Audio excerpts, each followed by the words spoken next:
வணக்கம். வாழ்க வளமுடன். இன்றைக்கி ஞானஸ்தத்திரோடையில் ஒரு அற்புதமான மகனோட ஜீவசம்மதியை பற்றி பார்க்க போகிறோம். அந்த மகான் யாருன்னா கசவன மௌனஜோதி நிர்வாண சுவாமிகள்.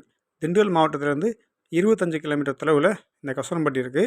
இந்த ஊரில் வாழ்ந்து மகா சமாதியாக இருக்கக்கூடிய மகான் தான் கசவன மௌனஜோதி நிர்வாண சுவாமிகள். பல மகான்களால் புகழப்பட்டவர். மகான்களுக்கெல்லாம் மகான், மிகப்பெரிய மகான், பல மகான்களால் புகழப்பட்டவர். இவரை பற்றி சொல்லும்போது திருக்கோயிலில் வாழ்ந்த மிகப்பெரிய மகான் தபோவன ஞானானந்தகிரி சாமிகள் சொல்லியிருக்காங்க.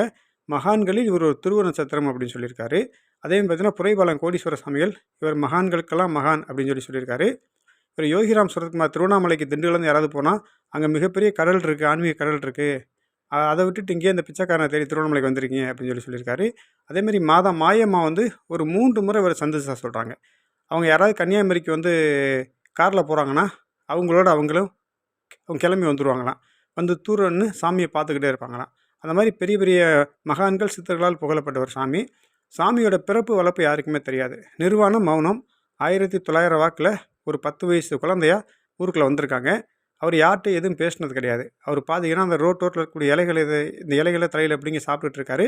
அப்போ அந்த ஆடு மேய்க்க போகிறவங்க அவங்களுக்கு சாப்பாடு கொடுத்துருக்காங்க, வாங்கி சாப்பிடுவாராம். அப்படியும் இவர் யார்கிட்ட எதுவும் பேச மாட்டாராம். ஏறக்குறைய ஒரு மகா சமாதி வரைக்கும் 75 வருடம் அந்த ஊரில் தான் இருந்திருக்காரு. ஒரே ஒரு தடவை ஊர் வெளியே போயிருக்காரு. அப்படியும் பார்த்தீங்கன்னா அந்த ஊர்க்காரங்க அவர் மேலே அதீதமான அன்பால் போய் திரும்ப கூட்டிகிட்டு வந்துட்டாங்க. அதன் பிறகு மகா சமாதி வரைக்கும் இந்த ஊரை விட்டு எங்கேயுமே போனதில்லை. அவர் இருக்கும்போது ஏகப்பட்ட கூட்டம் அவரை தேடி வந்திருக்கு. மிகப்பெரிய ஞானி. ஒன் டைம் ஒரு மந்திரவாதி, அதாவது கேரளா நம்பூதிரி, மிகப்பெரிய மந்திரவாதி. அவர் நிறைய அநியாயம் செஞ்சுருக்கார் அந்த ஊருக்குள்ளே. இப்போ அவருக்கு ஒரு ஆணவம், நம்ம கஷ்டமட்டில் ஒரு சித்தர் இருக்காருன்றாங்க, அவரோட நம்ம பெரிய ஆளுன்னு காட்டணும் அப்படின்னு சொல்லிட்டு இங்கே மந்திர கட்டு போட்டிருக்காரு. சாமி இங்கே முத்தாலம்மன் கோயில் இருக்குது கஷ்டமட்டில், அந்த கோயிலில் உட்காந்துருந்துருக்காரு வெளியே. அவர் மந்திர கட்டெலாம் போட்டிருக்காரு. ஓடி ஓங்கி உதச்சிருக்காரு நெஞ்சில். கீழே விழுந்தவர் எழுந்திருக்கவே கிடையாது. அப்புறம் அதன் பிறகு பார்த்தாக்கும் அவர் அப்படியே மூர்ச்சி ஆகிட்டார். அப்புறம் பக்தர்கள்லாம் ரொம்ப பதட்டத்தில் இருந்திருக்காங்க. அதன் பிறகு திரும்ப உதச்சிருக்காரு, எழுந்திரிச்சிட்டாரான். அந்த மந்திரவாதி அதுக்கப்புறம் திருந்தி ரொம்ப காலம் அவர் இறக்குற வரைக்கும் ஐயாவோட பக்தராக இருந்ததை சொல்லுவாங்க. சாமி புதுசாக சிகரெட் குடிச்சிக்கிட்டே இருப்பார். அடி உதை தான். ஒரு சிலரை போய் சப்புன்னு அடிச்சிருவாராம், சிலர் எட்டி உதச்சிருவாராம். அந்த அடி வாங்குறதுக்காக போய் நிற்பாங்களாம். அப்படி நிற்கும்போது ஒதுங்கி போயிடுவாராம். அவர் பார்த்திங்கன்னா அந்த ஊர் ஃபுல்லாக அவர் கால் படாத இடம் கிடையாது. எல்லா இடத்துலையும் சுற்றி வந்துகிட்டே இருப்பார். அவர் இரவு நேரத்தில் அங்கே படுக்கிறது அந்த முத்தாலம்மன் கோயில் இப்போ நல்லா கட்டிட்டாங்க. முன்னாடி சிதிலமான நிலையில் இருக்கும். அந்த முத்தாலம்மன் கோயிலுக்குள்ள அவருக்குன்னு ஒரு கட்டல் இருக்குது. அந்த கட்டலில் தான் படுத்திருப்பார்.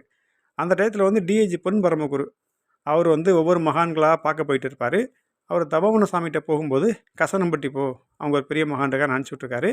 இவரை பார்க்க வந்திருக்கப்போ எட்டி நெஞ்சில் உதச்சிட்டாரான். அப்போது பேப்பரில் எல்லாம் போட்டிருக்காங்க, இந்த மாதிரி பிற நிர்வாண சாமியெல்லாம் அடி வாங்கிய போலீஸ் உயர் அதிகாரி அப்படின்னு சொல்லலாம் போட்டிருக்காங்க. அவர் பார்த்திங்கன்னா அடிக்கடி சாமிகிட்ட வருவாங்க. அதே மாதிரி ஒரு அப்பன் ஐயங்காரன்னு சொல்லி வருவாங்க. நிறைய பெரியவங்க சாமிகிட்ட வருவாங்க. சாமி ஒரு மிகப்பெரிய அவதார புருஷர். அவரை காசி விஸ்வநாதரோட அவதாரமே கருதுவாங்க. இன்றைக்கி வரைக்கும் அவரோட குருபூஜைக்கு வரக்கூடிய சாதுக்கள் கூட்டம் மாதிரி எந்த குருபூஜைக்கு வராது. அவர் குருபூஜை பார்த்திங்கனாக்கும் 1982 ஐப்பசி மாதம் மூல நட்சத்திரத்தில் ஜீவசமாதியாக இருக்காங்க. ஒவ்வொரு வருடமும் மூல நட்சத்திரம் ஐப்பசியில் குருபூஜை நடக்கும். பார்த்திங்கன்னா காசிலேருந்து வருவாங்க, திருவண்ணாமலையிலேருந்து வருவாங்க, நிறைய ஊர்லேருந்து சாதுக்கள் வருவாங்க. சாதுக்களுக்குன்னே தனி அன்னதானம் நடக்கும். சாதுக்களுக்கு நிறைய வேஷ்டி துண்டு கொடுப்பாங்க. அவ்வளோ கூட்டம் இருக்கும் பார்த்துங்க. இந்த மாதிரி சாதுக்கள் கூட்டத்தை நீங்கள் எங்கேயுமே பார்க்க முடியாது. ஏன்னா இவர் காசி விஸ்வநாதரோட அவதாரமாக சொல்லுவாங்க. நிறைய கூட்டம் வரும். இன்றைக்கி வரைக்கும் பார்த்திங்கன்னா அவரோட குருபூஜை அந்த ஊரோட திருவிழாவே அதுதான். 48 நாள் விரதம் இருப்பாங்க. அந்த குருபூஜைக்கு பார்த்திங்கன்னா விரதத்தை முடிப்பாங்க. அவ்வளோ கூட்டமாக இருக்கும். பாண்டியன் தீர்த்தக்கனின்னு சொல்லி தீர்த்தம் எடுத்துகிட்டு வருவாங்க.